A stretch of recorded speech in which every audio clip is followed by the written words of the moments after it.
আমি ভালো নেই এই কথাটা বলতে গিয়ে প্রচুর বুকের সাহস লাগে।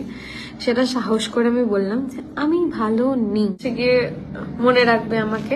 বাকি আর কিছু ছাড়াটাও মানে এখন মাথায় সিঁদুর পড়ে আছি আমি। তো এইটা পড়ার আগে অব্দিও হয়তো কিছু চিন্তা ভাবনা করা যেত। এটা পড়ার পর থেকে আমার সব চেঞ্জ হয়ে গেছে। আমি বাইরে আমি যে কটা কথা এখন বললাম আমি আমি সব প্রমাণ সহ বললাম। আমার কাছে সবকিছুর প্রমাণ আছে যে আমি একটা কথাও কাউকে নিয়ে বাজে কথা বলছি না।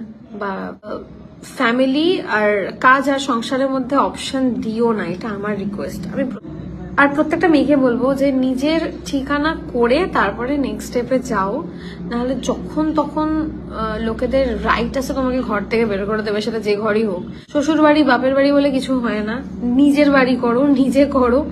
সমস্যাটা যেটা হচ্ছে আমি না ফেড আপ, মানে অনেক হয়ে গেছে। প্রচুর ভালো মানুষই দেখেছি আমি, আর নিতে পারছি না। পার্সোনাল লাইফে আমার কাছের মানুষগুলোর সাথে সমস্যা, একটা লিমিট থাকে। এবার মনে হচ্ছে আমার লিমিটটা ক্রস করে গেছে।